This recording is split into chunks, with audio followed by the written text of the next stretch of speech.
Back in the spring of 2023, the producers of Peak Life brought you the story of Ross Brockwell, a member of the City of Chesapeake's Public Works Department, who was chosen as one of 4 members of NASA's simulated one-year mission to Mars.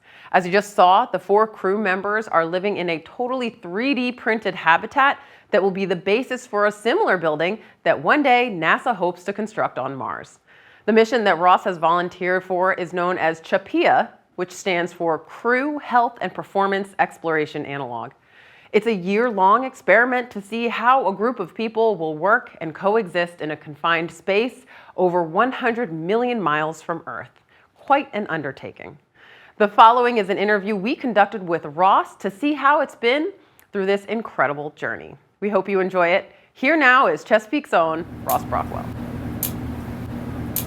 Hello, my name is Ross Brockwell. I'm the flight engineer for CHAPEA Mission 1, which is NASA's year-long simulation of a mission to Mars.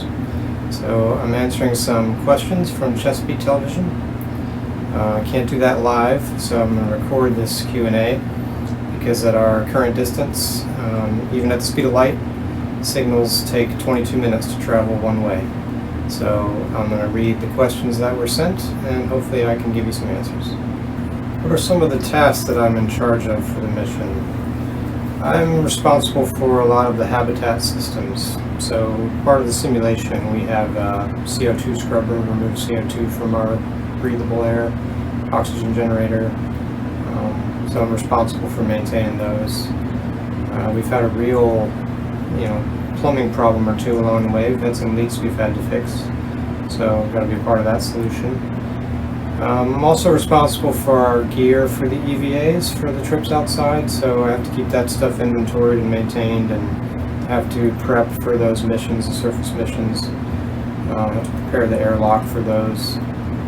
I'm also responsible for 3D printing that we have to do, so we've had a few things along the way that we've had to design, some parts or devices we've had to come up with.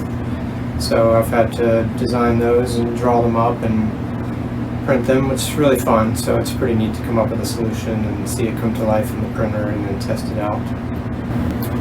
You and the crew did a lot of preparation before going into the mission. At some point, do you start preparing for a transition back to the real world? Do you have to prepare yourself mentally and physically for that?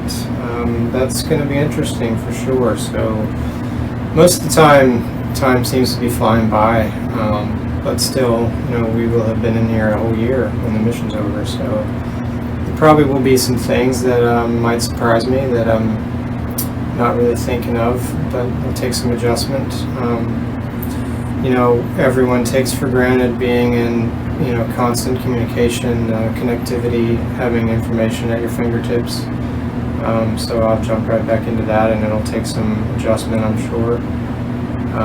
Thankfully, I guess, as much as I'd love to experience microgravity and Mars gravity, I don't have to readjust to full Earth gravity because this is only a simulation. But a lot of things I'm looking forward to, of course, but I do think I'm going to miss a lot of what we get up to in here when it's over. I think it's definitely going to help me appreciate even more how lucky I am and how amazing Earth is. So a few things to think about, but I think it'll be here before we know it. And actually, I have to consider probably letting our medical officer, he's our doctor, but he's also our resident barber, I may have to let him give me a haircut. I've was trying to see if I could go a whole year without cutting my hair and seeing what that was like, but I may have to abandon that experiment. It's getting a little out of hand. So that might be part of my preparation for returning to Earth as well, so we'll see. What am I most looking forward to accomplishing during the final half of the mission? I'm definitely looking forward to giving them an entire year's worth of good data, so staying consistent through to the end, so that they'll have a year's worth of data that will help us plan for the real deal to get humanity to Mars. I'm looking forward to that. There's also some of the training they've given us I'm really looking forward to completing, and We have a lot of good books in here too, so I'm going to read as many of them as I can before it's over. And I'm looking forward to a lot of the construction projects they've given us. I'm looking forward to completing them. I'm looking forward to just really helping to demonstrate how well a team can perform even under constraints like this and stresses like this. I think it's a big part of this is to demonstrate that it can be done and that it can be done well and that you can accomplish a mission, achieve a goal, and still have some fun while you're doing it.